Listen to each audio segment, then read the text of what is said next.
Aujourd'hui, dimanche 26 novembre, belle journée qui s'annonce car nous fêtons le Christ roi de l'univers. Et c'est avec un immense plaisir que je suis avec vous ce matin dans Souffle Nouveau sur Radio Arc-en-Ciel.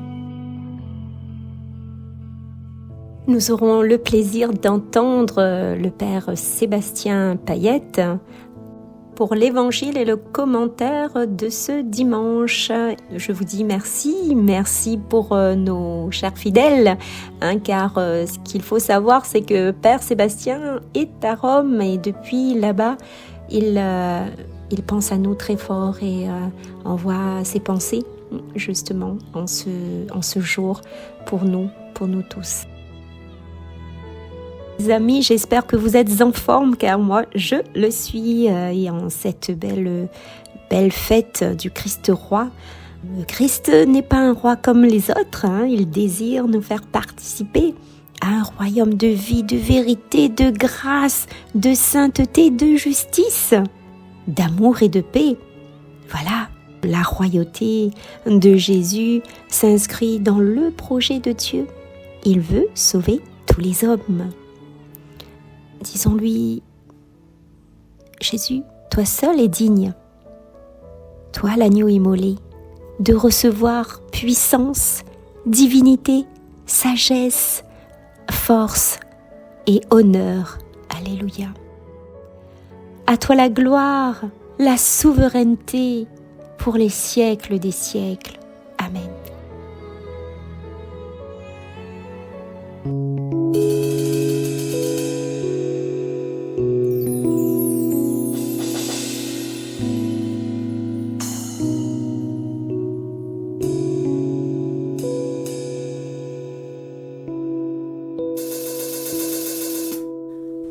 Jésus, digne es-tu de recevoir la louange et l'honneur. Ô Jésus, digne es-tu de recevoir la louange et l'honneur. Tu es Dieu. Je suis à toi, tu es Dieu, tu es Dieu, tu es roi, et je fléchis les genoux devant toi, ô mon roi, tu es saint, et tu sièges en majesté, dans la gloire, dans les cieux. Tu es saint et tu sièges en majesté,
De l'Évangile de Jésus-Christ selon saint Matthieu, au chapitre 25, les versets 31 à 46.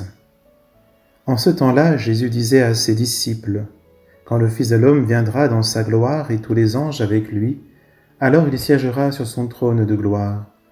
Toutes les nations seront rassemblées devant lui. Il séparera les hommes les uns des autres, comme le berger sépare les brebis des boucs. Il placera les brebis à sa droite et les boucs à gauche. Alors le roi dira à ceux qui seront à sa droite, « Venez, les bénis de mon Père, recevez en héritage le royaume préparé pour vous depuis la fondation du monde. Car j'avais faim et vous m'avez donné à manger, j'avais soif et vous m'avez donné à boire, j'étais un étranger et vous m'avez accueilli, j'étais nu, vous m'avez habillé, j'étais malade et vous m'avez visité, j'étais en prison et vous êtes venus jusqu'à moi. » Alors les justes lui répondront, « Seigneur, quand est-ce que nous t'avons vu? Tu avais donc faim et nous t'avons nourri, tu avais soif et nous t'avons donné à boire, tu étais un étranger et nous t'avons accueilli, tu étais nu et nous t'avons habillé, tu étais malade ou en prison, quand sommes-nous venus jusqu'à toi? » Et le roi leur répondra, « Amen, je vous le dis, chaque fois que vous l'avez fait à l'un de ces plus petits de mes frères, c'est à moi que vous l'avez fait. » Alors il dira à ceux qui seront à sa gauche, « Allez-vous-en loin de moi, vous les maudits, dans le feu éternel préparé pour le diable et ses anges. Car j'avais faim et vous ne m'avez pas donné à manger. J'avais soif et vous ne m'avez pas donné à boire. J'étais un étranger et vous ne m'avez pas accueilli. J'étais nu et vous ne m'avez pas habillé. J'étais malade et en prison et vous ne m'avez pas visité. » Alors ils répondront eux aussi, « Seigneur, quand avons-nous vu avoir faim, avoir soif, être nus, étrangers, malades ou en prison, sans nous mettre à ton service ?» Il leur répondra, « Amen, je vous le dis, chaque fois que vous ne l'avez pas fait à l'un de ces plus petits, c'est à moi que vous ne l'avez pas fait. » Et ils s'en iront, ceux-ci au châtiment éternel, et les justes à la vie éternelle.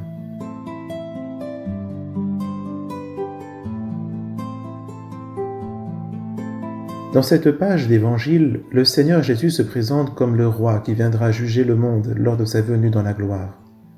Il viendra et tous les anges avec lui. Ce sera le jugement des hommes et des femmes appartenant à toutes les nations de la terre. Jésus prend la comparaison avec le berger qui sépare les brebis des boucs.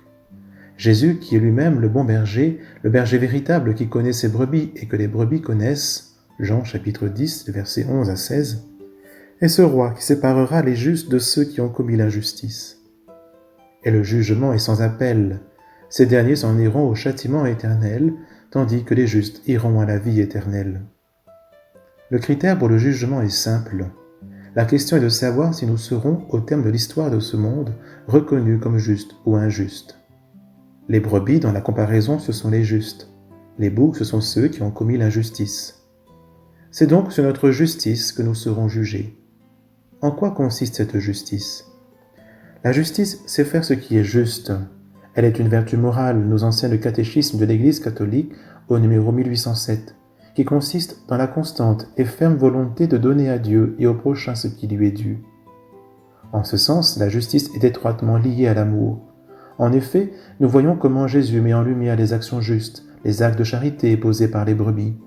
Elles ont nourri les affamés, elles ont abreuvé les assoiffés, elles ont accueilli les étrangers, habillé ceux qui étaient nus, visité les malades ainsi que les prisonniers. En agissant ainsi, les brebis sont sorties de leur zone de confort et de sécurité. Elles sont allées vers les autres, vers le prochain, pour prendre soin de ces personnes, de ces plus petits, ces pauvres, ces indigents. En sortant ainsi d'elles-mêmes, les brebis ont fait preuve d'amour et donc de justice. Car de quoi a besoin le prochain, l'autre, si ce n'est d'amour? Oh, pas d'un amour simplement émotionnel ou sentimental, ou encore fait de bonnes intentions, mais d'un amour qui soit vrai et concret, qui se traduise par des actes en prise avec le réel. De quoi a besoin celui qui a faim, si ce n'est de nourriture, celui qui a soif, si ce n'est de pouvoir s'abreuver, celui qui est étranger, si ce n'est de sentir qu'il n'est pas rejeté, mais au contraire accueilli? De quoi a besoin celui qui est malade, si ce n'est, outre les soins et les remèdes quand cela est possible, la visite d'un proche, de parents, d'amis, de toute personne qui veuille bien lui montrer qu'il n'est pas seul dans son épreuve, sa maladie? De quoi a besoin celui qui est en prison, si ce n'est la visite de personnes qui lui témoigneront de leur soutien dans l'épreuve, qui lui montreront qu'ils ne sont pas là pour le juger, quel que soit ce qu'il a fait, mais pour l'aider à s'amender, à rejeter le mal, à retrouver le sens de la vie et de la dignité humaine, à regarder de nouveau vers la lumière dans l'espérance d'une vie meilleure, juste et pacifiée. Tout cela, ces besoins sont-ils indus? Oui, car ils touchent justement à la vie et à la dignité humaine, aux droits humains fondamentaux. L'homme a été créé par Dieu, par amour et pour l'amour. Tout être humain a besoin d'être aimé et d'aimer. Sans amour, la vie n'est pas possible. Or, Dieu nous aime, et parce qu'il nous aime, nous existons. Le livre de la sagesse, au chapitre 11, les versets 24 à 26, nous le rappelle. Tu aimes en effet tout ce qui existe, et tu n'as de dégoût pour rien de ce que tu as fait, car si tu avais haï quelque chose, tu ne l'aurais pas formé. Et comment une chose aurait-elle subsisté si tu ne l'avais voulu? Ou comment ce que tu n'aurais pas appelé aurait-il été conservé? En réalité, tu épargnes tout, parce que tout est à toi, maître ami de la vie. Puisque nous sommes aimés de Dieu d'un si grand amour, il est juste que nous aimions Dieu du plus grand amour possible en retour. C'est là le premier commandement, comme nous le rappelle Jésus en Matthieu 22, versets 32 et 38. Tu aimeras le Seigneur ton Dieu de tout ton cœur, de toute ton âme et de tout ton esprit. Il nous faut donc aimer Dieu plus que tout. Dieu doit être non seulement au centre de notre vie, mais il doit être toute notre vie. Toute notre vie doit lui être dédiée et consacrée. Mais aussitôt, Jésus, au verset 39, nous indique le second commandement, celui qui est semblable au premier. Tu aimeras ton prochain comme toi-même. Et de conclure alors, au verset suivant, de ces deux commandements dépend toute la loi ainsi que les prophètes. Oui, toute la loi et les prophètes se résument dans ce double commandement de l'amour de Dieu et du prochain qui en réalité ne fait qu'un. Dans notre passage d'évangile de ce jour, Jésus s'identifie à ses plus petits qu'il appelle ses frères. Chaque fois que nous faisons preuve d'amour envers eux, c'est envers lui, le Fils de Dieu, Dieu lui-même, que nous le faisons. D'ailleurs, saint Jean, dans sa première lettre, au chapitre 4, verset 20, nous le rappelle. Si quelqu'un dit « j'aime Dieu », alors qu'il a de la haine contre son frère, c'est un menteur. En effet, celui qui n'aime pas son frère qu'il voit est incapable d'aimer Dieu qu'il ne voit pas. L'amour de Dieu et du prochain ne font qu'un. Aimer Jésus, en vérité, c'est aimer son prochain. Aimer le prochain, c'est aimer Jésus. Dieu, en la personne de Jésus, s'est tellement identifié à l'homme que ce qui concerne l'homme concerne Dieu également. Lorsque nous bafouons la dignité et les droits de l'homme, c'est non seulement l'humanité que nous blessons et offensons, mais également Dieu que nous ne respectons pas et rejetons. Pour autant, aimer d'un tel amour vrai et inconditionnel n'est pas chose aisée ou encore à notre portée. Saint Paul nous rappelle le combat intérieur qui habite le cœur de tout être humain à cause du péché. Car je sais que nul bien n'habite en moi, je veux dire dans ma chair. En effet, vouloir le bien est à ma portée, mais non pas l'accomplir, puisque je ne fais pas le bien que je veux et commets le mal que je ne veux pas. Je me complais dans la loi de Dieu du point de vue de l'homme intérieur, mais j'aperçois une autre loi dans mes membres qui lutte contre la loi de ma raison et m'enchaîne à la loi du péché qui est dans mes membres.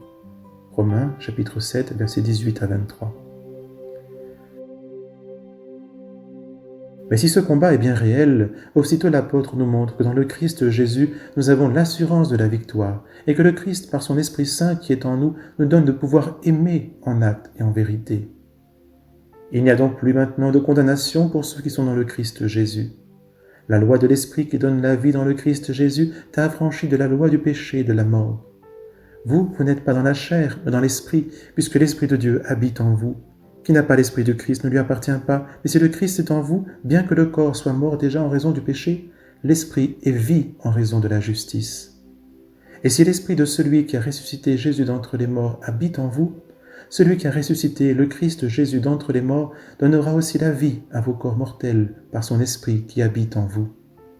Ainsi donc, mes frères, nous sommes débiteurs, mais non pas envers la chair pour devoir vivre selon la chair. Car si vous vivez selon la chair, vous mourrez, mais si par l'Esprit vous faites mourir les œuvres du corps, vous vivrez. Romains chapitre 8, les versets 1 à 13. Et saint Paul de nous rappeler alors notre identité de baptisés, c'est-à-dire de ceux qui ont accueilli le Christ et donc l'Esprit Saint dans leur vie. En effet, tous ceux qu'anime l'Esprit de Dieu sont fils de Dieu. L'Esprit en personne se joint à notre esprit pour attester que nous sommes enfants de Dieu. Enfant et donc héritier, héritier de Dieu et co-héritier du Christ, puisque nous souffrons avec lui pour être aussi glorifiés avec lui. Romains chapitre 8, les versets 14 à 17. Venez les bénis de mon Père, recevez en héritage le royaume préparé pour vous depuis la fondation du monde. Dans le passage de l'évangile de ce jour, Jésus nous révèle que depuis le commencement, la fondation du monde, le royaume de Dieu a été préparé pour nous. Ce royaume est notre héritage, co-héritage avec le Christ. Cet héritage est destiné dès le commencement à tous les hommes, à l'humanité entière. Il est donc aussi ton héritage. Tu as été créé pour cela. Ce royaume, cet héritage, c'est la vie même de Dieu, la vie éternelle que nous sommes appelés à partager. C'est-à-dire que tu es appelé à prendre part à la vie divine et donc à être divinisé, tout homme ou femme que nous sommes, que tu es. Allez-vous-en loin de moi, vous les maudits, dans le feu éternel préparé pour le diable et ses anges. Puisque nous sommes créés par amour et pour aimer, nous sommes créés libres. Car l'amour vrai implique la liberté. Pas d'amour sans liberté, c'est-à-dire sans cette possibilité laissée à l'être aimé d'aimer ou de ne pas aimer en retour. Notons qu'à la différence du royaume préparé pour nous depuis la fondation du monde, le feu éternel, lui, n'a pas été préparé depuis cette fondation du monde, mais il a été ensuite, dans un deuxième temps, pour le diable et ses anges. C'est-à-dire qu'il a été préparé en conséquence du péché, autrement dit du choix délibéré de ne pas aimer, de rejeter cet amour. Pour le diable et ses anges, ce choix est un choix radical, ontologique, qui scelle à jamais leur refus de Dieu et donc d'aimer. Ayant été créés eux aussi par amour et pour aimer, ils rejettent ainsi leur identité profonde, leur être, et cette négation absolue de leur être, de leur raison d'être, et ce feu éternel qui les brûle à jamais. C'est bien cela l'enfer, la seconde mort ou encore la géhenne de feu. L'auteur de l'Apocalypse nous le rappelle. Puis je vis un trône blanc, très grand, et celui qui siège dessus. Le ciel et la terre s'enfuirent de devant sa face sans laisser de traces. Et je vis les morts, grands et petits, debout devant le trône. On ouvrit des livres, puis un autre livre, celui de la vie. Alors les morts furent jugés d'après le contenu des livres, chacun selon ses œuvres. Et la mer rendit les morts qu'elle gardait, la mort et l'Hadès rendirent les morts qu'ils gardaient, et chacun fut jugé selon ses œuvres. Alors la mort et l'Hadès furent jetés dans l'étang de feu. C'est la seconde mort, cet étang de feu. Et celui qui ne se trouva pas inscrit dans le livre de vie, on le jeta dans l'étang de feu. Apocalypse, chapitre 20, les versets 11 à 15. Dans notre passage d'évangile, les boucs sont ceux qui, à la suite du diable et de ses anges, ont refusé l'amour de Dieu, cet amour qui nous sauve et nous rend capables d'aimer Dieu et notre prochain en retour. Ceux qui sont dans cette négation, ce refus absolu de cela pourquoi ils ont été créés, ceux qui rejettent l'héritage auquel ils sont destinés, à savoir la gloire de Dieu, la vie divine, se condamnent eux-mêmes au feu éternel, à l'enfer. Et parce que Dieu nous aime et que l'amour laisse à l'être aimé la possibilité de rejeter cet amour et de ne pas aimer en retour, Dieu ne peut sauver malgré eux ceux qui ne veulent pas l'être. Dieu ne peut les obliger à aimer, à croire en son amour, à désirer cet héritage et à y prendre part. Mais toi qui entends ce message d'amour, cet évangile, cette bonne nouvelle donc, toi à qui Dieu, par le témoignage de Jésus, dit et redit combien tu es aimé par lui et qu'il t'a destiné à la gloire, au partage de sa vie éternelle. Veux-tu prendre part à ton héritage ? Vas-tu vivre dans le Christ animé par l'Esprit de Dieu ?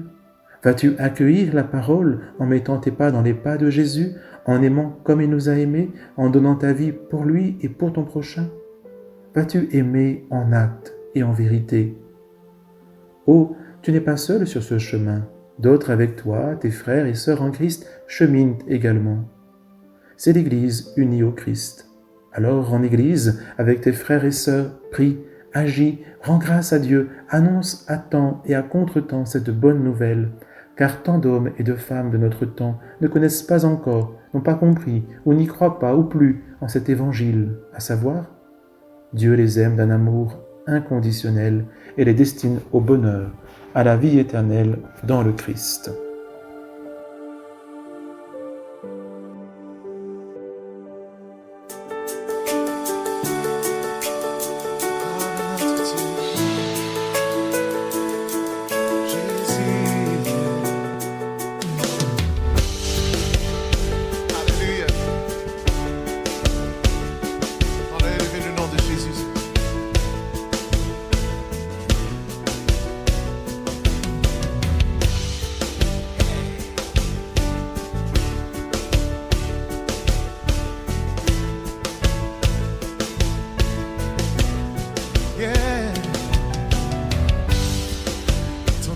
est majestueux, Seigneur, sur toute la terre.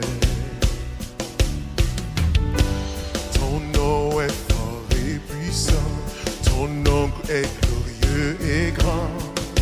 En lui nous sommes sauvés.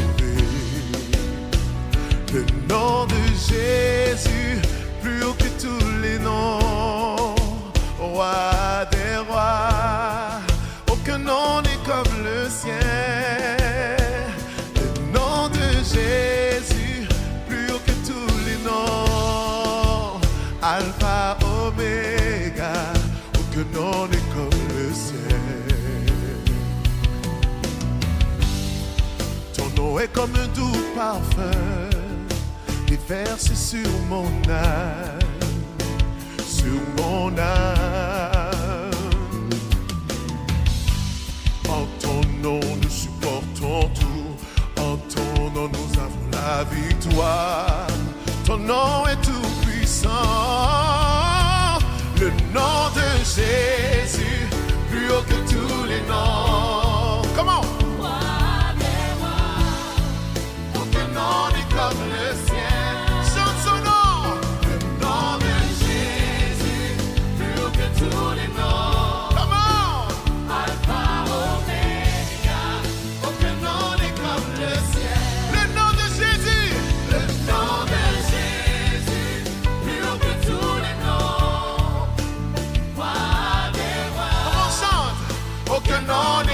Le sien. Le nom de Jésus, plus haut que tous les noms. Alpha, Oméga. Alpha, Oméga. Aucun nom n'est comme le sien. Aucun autre Dieu. Aucun autre Dieu n'a vaincu la mort que Jésus-Christ le ressuscité. Nous l'élevons plus haut. En son nom, tout genou fléchit. En son nom, tout homme est sauvé. Yeah! Nous invoquons son nom. Le nom de Jésus, plus haut que tous les noms. Le nom de Jésus, plus haut que tous les noms, roi des rois. Aucun nom n'est comme le sien. Et oui, alors, sur ces belles paroles, je vous laisse. Un énorme merci, Père Payette, Sébastien, pour votre présence dans cette émission. J'aurais juste une petite question avant de vous laisser. Que représente pour vous cette fête du Christ roi? Les amis, je vous laisse sur ces quelques mots. Je vous souhaite à tous une très très belle journée. Au revoir. Et portez-vous bien. À la semaine prochaine. Ton nom est comme un doux parfum, déversé sur mon âme, sur mon âme. En ton nom nous surmontons tout, en ton nom nous avons la victoire. Ton nom est tout puissant, le nom de Jésus, plus haut que tous les noms. Jésus, il est le roi des rois. Aucun nom n'est comme le sien. Le nom de Jésus, plus haut que tous les noms. Alpha, Oméga, aucun nom n'est comme le sien. Chante le nom de Jésus, le nom de Jésus, plus haut que tous les noms.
tous les noms, roi des rois.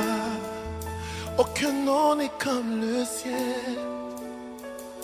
Le nom de Jésus, plus haut que tous les noms. Alpha, Oméga, aucun nom n'est comme le ciel. Le nom de Jésus, plus haut que tous les noms.